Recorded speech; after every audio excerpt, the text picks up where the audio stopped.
Vamos olhar para a escola pública? Fique com a gente em mais um episódio.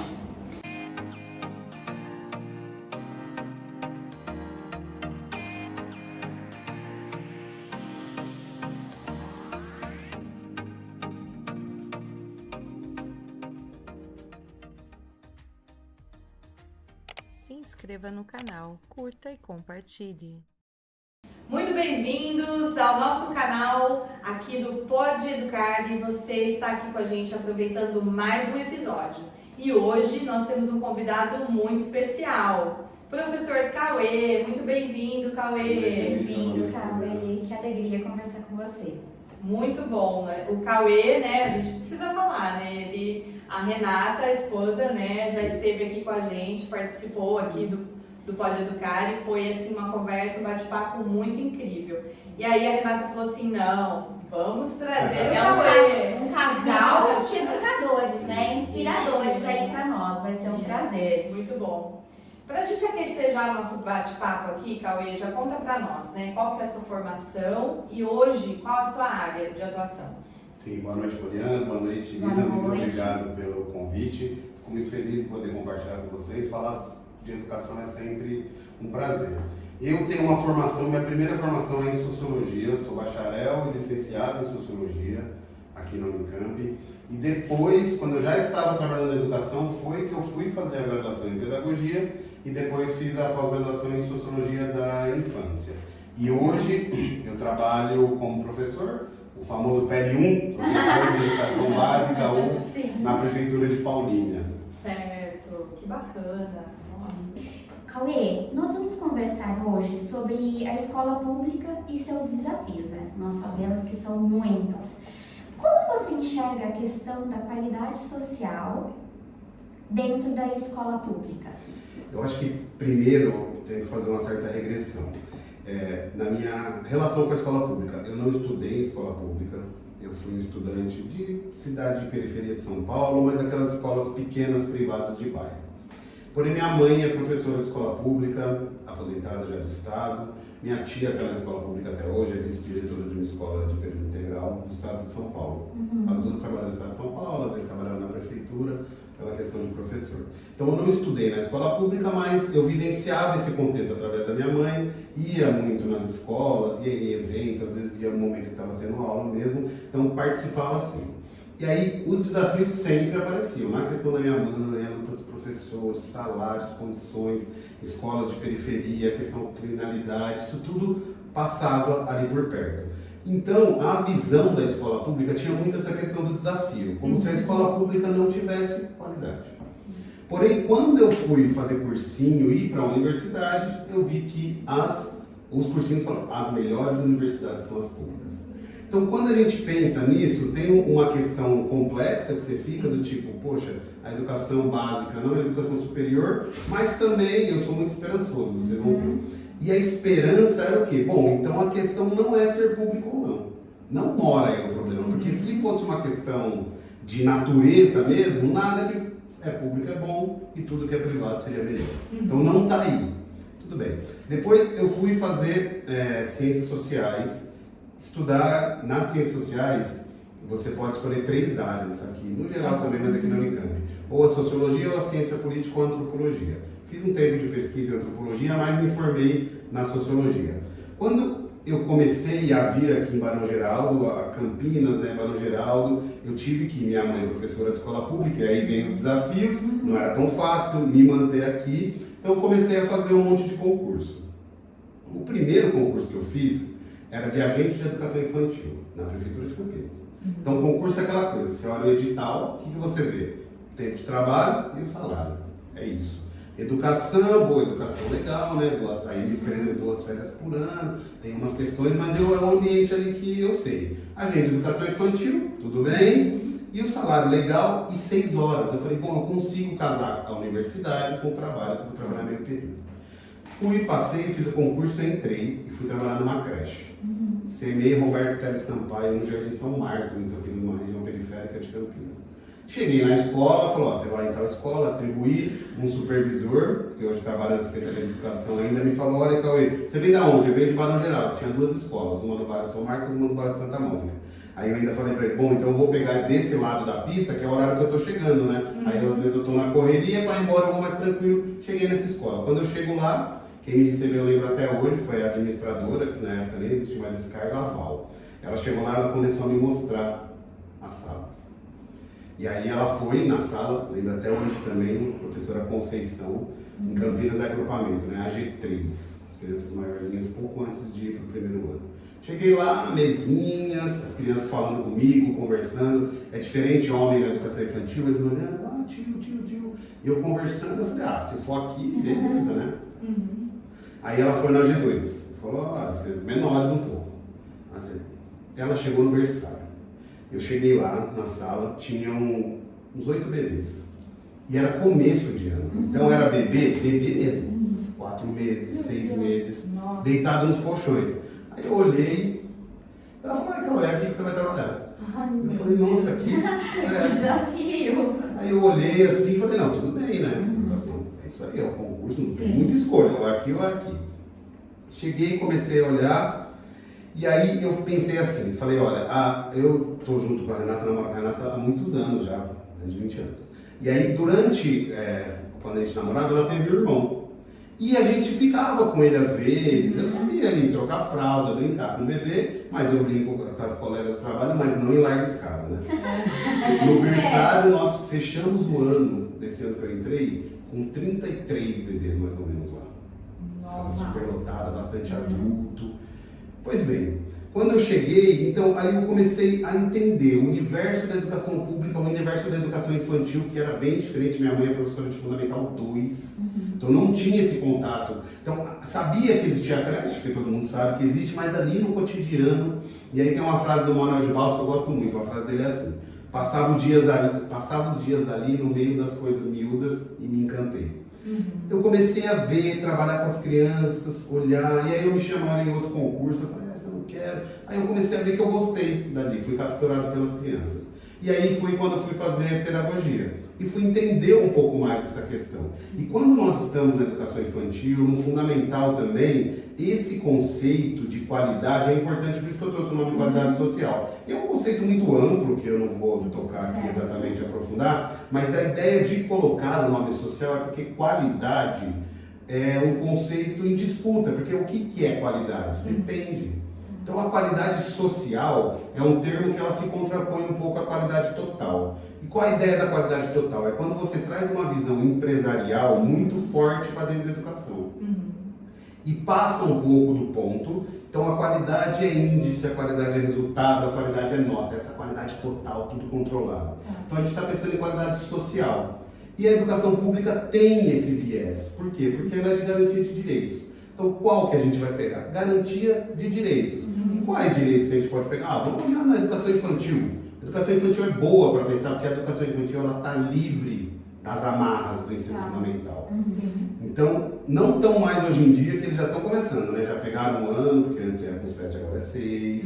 Então, eles começam a falar de algumas coisas da educação infantil, mas mesmo assim, a grande resistência à educação infantil, ela é um pouco mais aberta. Então, quando ela é mais aberta, ela pode ser mais criativa. Quando a gente pega os direitos de aprendizagem da BNCC, conviver, brincar, expressar-se, participar, conhecer e explorar. Se a gente pegar esses 6 direitos e colocar na educação do 0 aos 100 anos, como as pessoas brincam, eu acho que isso seria a qualidade social. A gente fazer uma educação que garanta isso.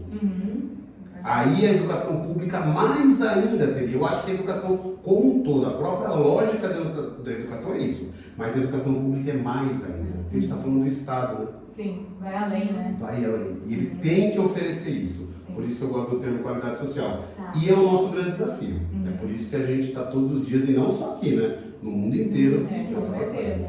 E é impressionante, né, quando a gente fala de qualidade de educação, né? O quanto que isso tem um poder transformador nas vidas dessas crianças, desses jovens, né? Porque a escola pública, ela poderia ser muito mais, né, Cauê? A gente sabe que, pensando em Brasil, né, que é um país que a gente está aqui, né? O quanto que poderia ser melhor, o quanto que a verba poderia chegar, o quanto que o dinheiro poderia movimentar recursos, né? E o quanto que esses estudantes poderiam ter qualidade, né?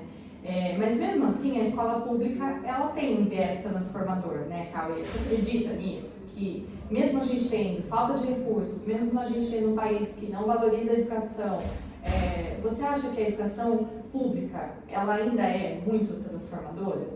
Eu acho que é, porque se a gente pensar em projeto de educação e quando nós olhamos as práticas mais transformadoras, por exemplo, vamos pegar uma que é muito famosa, a abordagem de Reggio Emilia na Itália. Sim. Documentação pedagógica, que é uma coisa que eu tenho bastante contato e acho muito interessante. Várias escolas, mesmo escolas privadas, elas se inspiram na abordagem. Eu mesmo trabalhei numa escola tema, vários anos, 5 anos, que se inspira na abordagem da documentação pedagógica, na abordagem participativa, e tem Reggio Emilia lá. Mas o que a gente percebe? Que se nós formos ao final e tentarmos garantir para todas, só é possível na educação pública. Porque por mais verba que a escola privada tenha, ela é uma escola privada. Ela não tem essa função e por mais que ela quisesse, ela não tem essa capacidade. Sim. Não tem nenhum orçamento, não tem condição de fazer isso. Ela oferece para uma parcela, aquela parcela que consegue pagar aquilo que a escola custa. E eu acho que isso é interessante por quê? Porque ela consegue fazer várias experiências. Então eu posso olhar o que faz essas escolas, que é um pouco do movimento que eu trago. Eu tenho escrito aqui atrás, não dá para ver, a palavra utopia. E eu gosto muito da palavra utopia, ela nem tá utopia, né? Ela está escrito utopias. Por quê? A utopia, e aí a gente usa tem um poema que colocam no Galeano, mas eu descobri que na verdade não é do Galeano a frase, é de um cineasta argentino chamado Fernando Birri. Mas o Galeano, por ser o Galeano, traz a frase de maneira magistral. Então ele vai dizer o que é utopia, então ele vai colocar a utopia como um horizonte, que cada 2 passos que eu dou para frente, ela dá 2 para trás. Eu dou 10 para frente, ela dá 10 para trás. Então eles perguntam, para que serve a utopia? A utopia serve para não ficar parado. Então eu acho que para eu andar, a utopia serve para isso. Eu vou alcançar? Não sei, mas ela vai me fazer caminhar.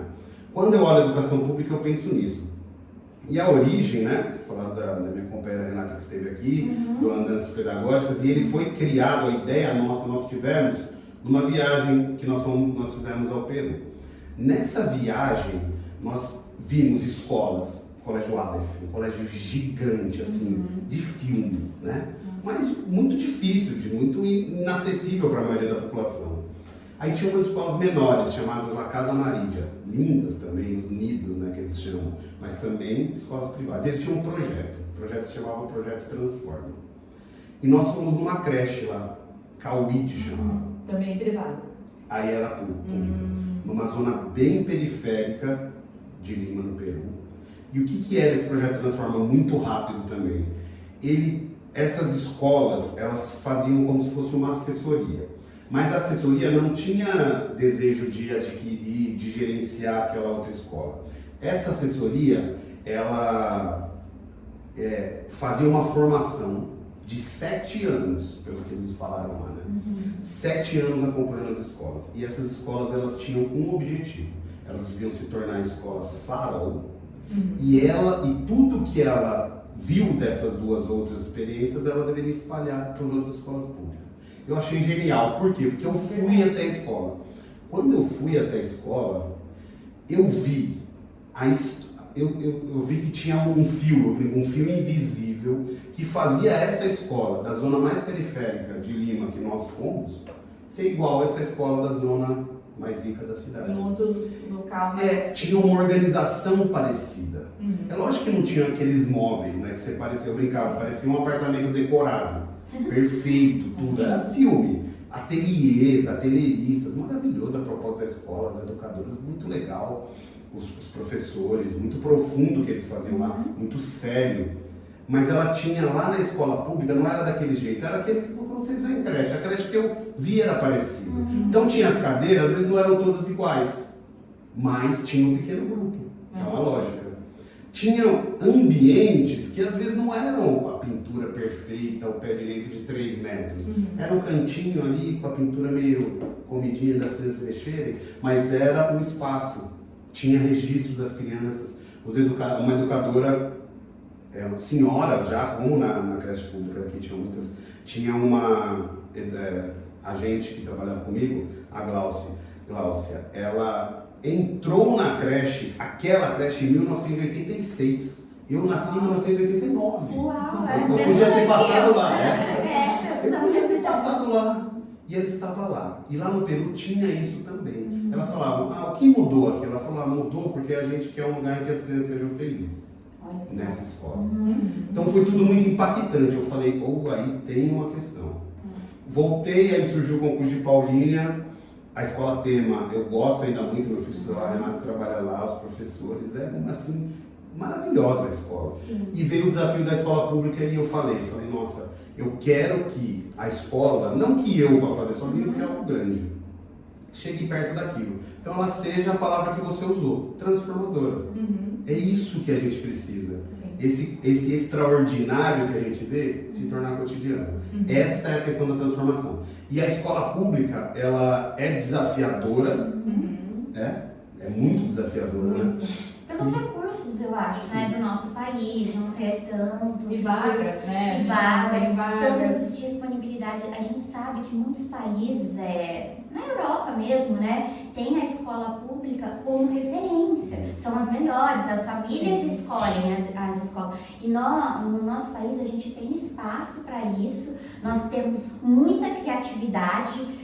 Cauê, você pode falar pelas suas andanças aí, o seu projeto junto com a Renata, vocês experimentaram muitos lugares, né, e observaram a educação. Então, eu acredito muito, acho que vocês também na educação do nosso país, mas a pública ainda precisa de reforço, precisa de muita energia ainda dos profissionais. E pensando nisso, nessa energia de quem está na escola pública, que são os professores, que são muitos aí, são muitos professores.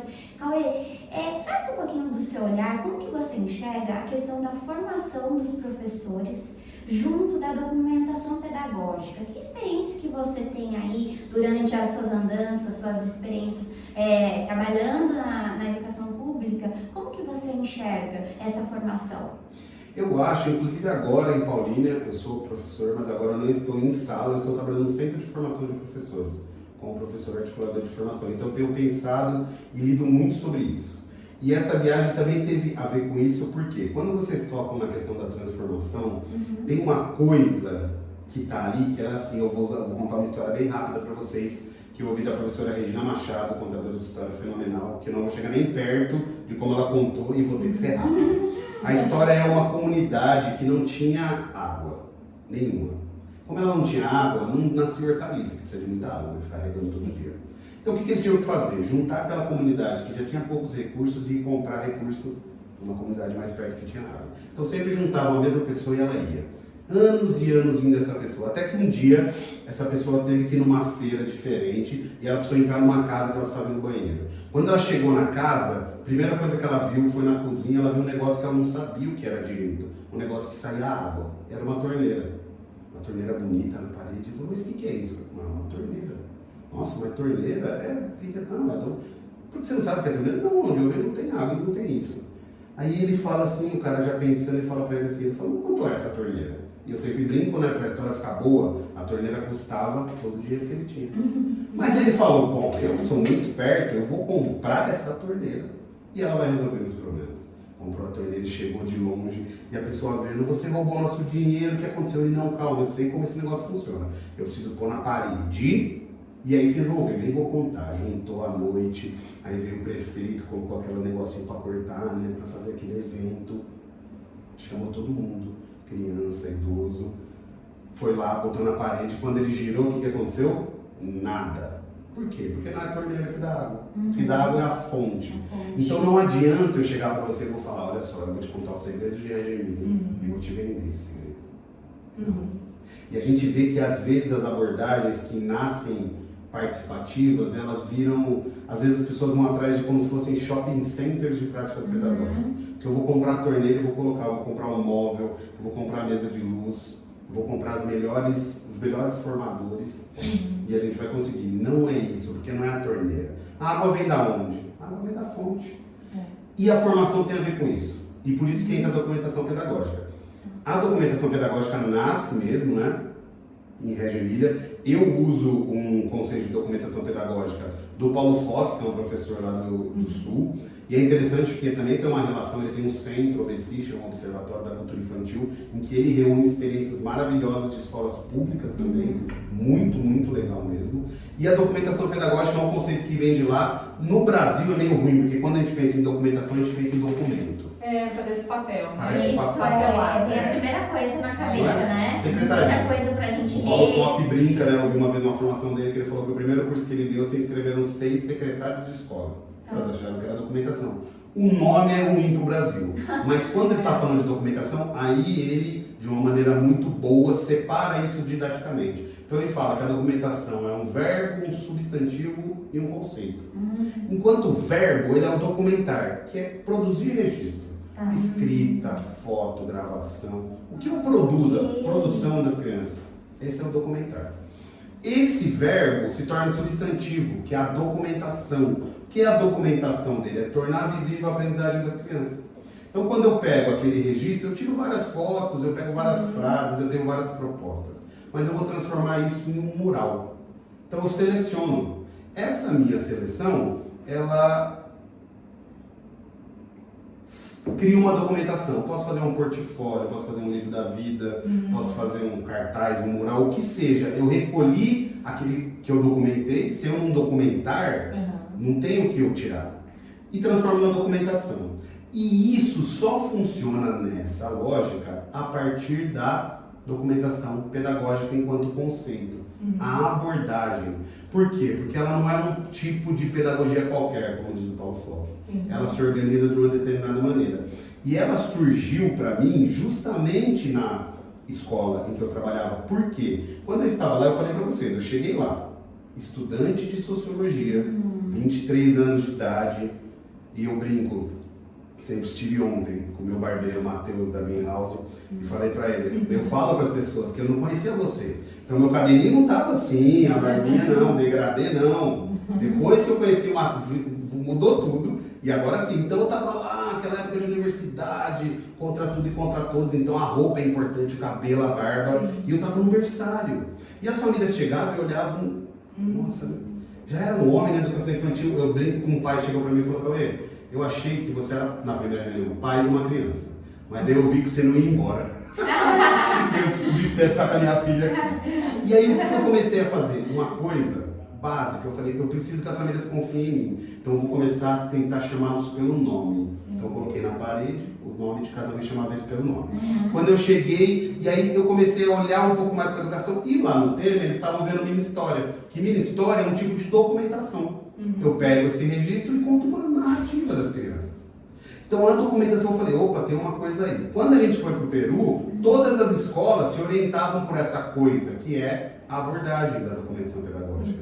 Quando eu olho essa abordagem, eu falo, então ali, a gente precisa discutir. E aí eu fiz uma tríade. Para essa escola funcionar, essa transformação acontecer e a formação de professores, a gente tem que conversar com os colegas. Olha, para a gente fazer esse tipo de escola, a gente precisa ter 3 coisas. Uma imagem de professor e criança competente, uma pedagogia participativa e uma escola das investigações. Através da formação, a gente consegue chegar nisso e a minha aposta é que sensibilizando é o primeiro passo, mas o caminho é longo para a gente transformar.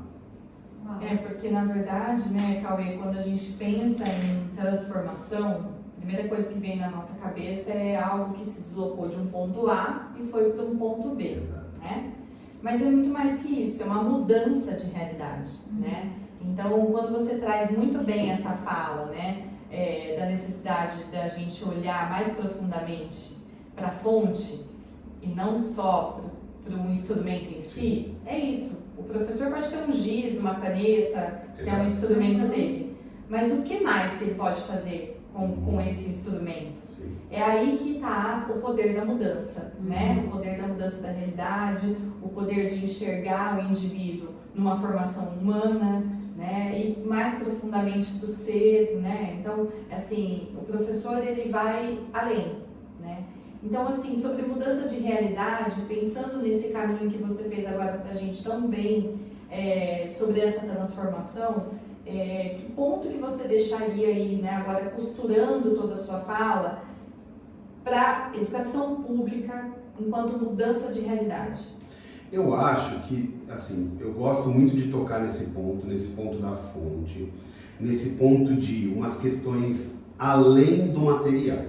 Mas também a gente não pode cair no erro de romantizar isso e dizer que não precisa de estrutura. Precisa. Ela não faz nada sozinha, não faz. Aquilo que a gente cria, tecnologia, ela não faz. Ela precisa disso que eu falei, professor e criança competente, pedagogia participativa e escola das investigações. Claro que, se a gente pegar, e aí a gente vai falando dos desafios, né, mas a gente tem que pensar em algumas coisas, que é um paradoxo. A realidade é muito complexa, né? Então, se olha na educação pública, ela tem vários desafios, mas ela tem umas potências. Por exemplo, vão vocês em Campinas, não sei se já foram, nas escolas públicas de educação infantil. Nem nas maiores escolas de Campinas e de São Paulo você vai ver tanto espaço quanto você tem nas creches. Na grande maioria. Espaço verde, natureza, aberto. Tem muita coisa. Se nós pegarmos a grande, vamos pegar a média, né? Se a gente pegar a média das condições de trabalho dos concursados da escola pública, elas são em média melhores que da maioria das escolas. Claro que das grandes escolas não, né? Mas a gente está falando da elite, que é a minoria das escolas. Mas da escola geral é muito melhor. Tem os direitos garantidos, tem estabilidade, tem um salário que ali ele não depende muito da escola ter lucro ou não, porque é o Estado, né? Ele está te pagando. Então nós temos problemas, mas nós temos também algumas vantagens. Então o que eu acho que a gente deveria fazer? Um jeito da gente conseguir juntar essas duas questões. Mudar a nossa concepção é fundamental, ao mesmo tempo em que a gente acompanha a transformação estrutural. Mas nós temos que entender que a transformação estrutural ela é um projeto que ela demora. Eu brinco, né? Se nós estivéssemos num caminho comum para a educação, que não é uma coisa que nós estamos, uns 30 anos a gente ia demorar. As grandes experiências são assim. Mas aí tem um conceito que eu gosto que se chama assim, privilégio do atraso. O que é o privilégio do atraso? Eu consigo olhar o que funcionou e o que não funcionou. Eu consigo ver na educação pública, o financiamento da educação pública ele tem muito a ver com esses testes de larga escala. Testes padronizados de larga escala. Eu consigo olhar para a experiência americana, então tem um livro fenomenal da Diane Ravitch que chama Vida e Morte do Grande Sistema Escolar Americano. E ela mostra, uma defensora desses grandes testes, ela mostra os problemas que ele tem. Mas também não existe hoje possibilidade da gente ignorar isso. Por quê? Todo o financiamento da educação, ele está por aí. Existe uma coisa que chama Fundeb, o Fundo da Educação. Bastante dinheiro. O Fundeb é um dinheiro que vem, só que o Fundeb tem alguns valores a mais que ele aporta ao município. E ele aporta por condicionalidades. Uma delas é o VAR, valor, aluno, ano, resultado.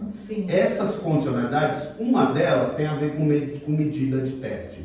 Por quê? Porque em larga escala, eu preciso saber se as crianças pretas, pardas, indígenas ou o quartil menos favorecido socialmente evoluiu na aprendizagem. Então eles fazem testagem. Qual que é o problema? O problema é se a educação só virar testagem. A gente vira todo o nosso foco para teste em larga escala, isso não funciona. Não funciona no mundo inteiro. Não vai ser aqui que vai funcionar. Não funciona. Virar para isso, a gente não consegue, a estrutura está cara. Então, como a gente consegue construir as pontes? Na minha página, no meu WhatsApp está isso, né? E é uma frase da onde? Uma frase da Marvel, do filme Pantera Negra. O pai do Pantera Negra, né? E aí ele está lá, né? E aí ele fala, o T'Challa, né? Ele fala assim, em tempos de crise, enquanto tolos constroem muros, sábios constroem pontes. Como a gente consegue negociar? E quando a gente está na educação pública, nós temos uma questão que é difícil. Por quê? Porque o poder público muda. E num país democrático, ainda bem que nós estamos, o país democrático, ele pode mudar. O governo A, o governo B. E a população que escolheu o governo A ou o governo B, pelo motivo que não está em debate agora, aquele programa que ela votou e ganhou tem que ser colocado em prática, porque ela votou. De algum jeito. De algum jeito. Mas nós temos que ter uma estrutura. E aí uma diferenciação clássica que tem entre política de Estado e política de governo. Política de governo. O governo é eleito a cada 4 anos, determina a sua política de governo. Mas tem uma política de Estado que a gente não pode mexer muito, porque senão a gente desconfigura. Então tá dando certo entra um e falar porque foi o outro que fez, eu vou desfazer. Isso não dá. Então a gente tem que conseguir construir essas pontes, tá? elegeu esse aqui, como você pensa? Vai por aqui, mas tem uma estrutura de Estado superior a você, superior a mim. Sim. O que vai continuar? O Estado. O servidor vai passar um pouco mais lento, né? O governante vai passar um pouco mais rápido. Quem vai ficar? A estrutura. As crianças vão passar, mas ela tem que ficar. Então, dentro da educação, para a gente conseguir fechar tudo isso, a gente precisa saber construir pontes, precisa saber dialogar, precisa saber olhar o que funcionou e o que não funcionou e criar uma administração em que a gente tem um objetivo. E pra gente, quando a gente tiver um objetivo, a gente precisa fazer os passos pra gente chegar no objetivo. Não vai ser assim, né? Vai ser assim. O que não pode ser assim, vai e volta. Vai, não tem norte, né? Eu acho que esse é o nosso desafio na educação pública. Excelente, Cauê. Uau, Napoleana. Nossa, Eu ficaria aqui conversando também. com você. E assim, na sua fala, eu estou aqui reflexiva que as escolas públicas precisavam de mais Cauê. Mais Cauê por aí. Mais Cauê por aí, com o seu olhar energético, de conhecimento, sua inteligência. A gente ficaria aqui conversando e é assunto muito interessante para a gente publicar mesmo, para a gente informar e especialmente inspirar os nossos professores, os nossos educadores. Cauê, muitíssimo obrigada pela sua fala e aproveitando que a gente tem bastante gente, bastante educadores, muita gente boa aí nos acompanhando, deixe uma mensagem para os nossos seguidores, para os nossos educadores e logo após deixe seus contatos também para que as pessoas possam te procurar e você poder aí contaminar todo mundo com seu conhecimento. Obrigado, agradeço muito, Poliana, agradeço muito, Elisa, agradeço a todo mundo que está assistindo. Eu sou conhecido, as pessoas falam que eu sou muito animado, né? Eu tenho essa esperança, energia, e eu acho que a gente tem que aproveitar. Às vezes tem pessoas que são igual eu, né, que vão e falam, mas tem pessoas que têm essa potência, essa vontade e não falam tanto, mas eu gosto muito dessa ideia, dessa inteligência distribuída, né? Nem todo mundo precisa fazer a mesma coisa. Essa é a beleza do ser humano. E dentro dos professores, cada um que tem a sua habilidade, a gente precisa fazer um pacto. Qual é o nosso pacto? O objetivo da educação é garantia de direitos. E uma palavra que está muito aí, que é a palavra equidade, né? É muito forte, porque o que é equidade? Eu dar o que cada um precisa.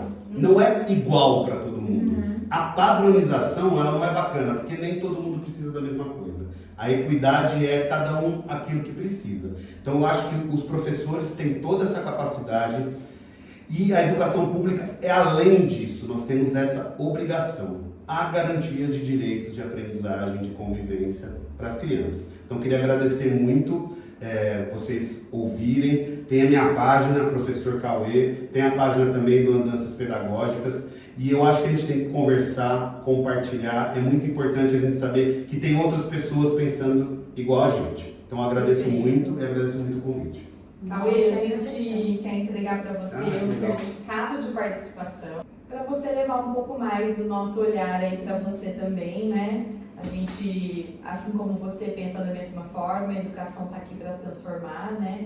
E o objetivo do Pode Educar é esse mesmo, dar a oportunidade para os profissionais conversarem um pouco mais com o público, né? Com as pessoas que estão seguindo a gente, leigas ou não, né? E que possa ser um espaço sempre democrático, aberto, né? De conversa, de debate, que é isso que faz a educação mover, né? Que as pessoas sempre estão ligadas a isso. Fazendo um pouquinho do nosso Sim. papel, transbordando um pouquinho de conhecimento e com pessoas tão ricas e potentes como Sim. você. Obrigada. Isso mesmo. Muito Obrigado. obrigada, viu? Dá tempo de eu falar uma coisinha ainda, Ah, porque eu lembrei beleza. você falando de transformação. A gente não pode nunca falar de educação e não lembrar do nosso grande Paulo Freire, que dizia que a genial. educação sozinha não muda as coisas, mas nada muda Sim. se a educação não estiver envolvida nesse processo. Perfeito. Tudo bem, gente? Não Muito poderia obrigado, ser viu? melhor esse término. É Paulo isso aí. Freire, referência. Uhum. Né? Mas vamos deixar nossas redes também, Elisa? Isso. Quem está chegando agora, fiquem com a gente na nossa rede social, @podeeducar.podcast e também acompanhe a gente aqui no YouTube e estamos na Spotify. É isso Fiquem aí. conosco. Beijinho. Beijo. Tchau, tchau. Até a próxima.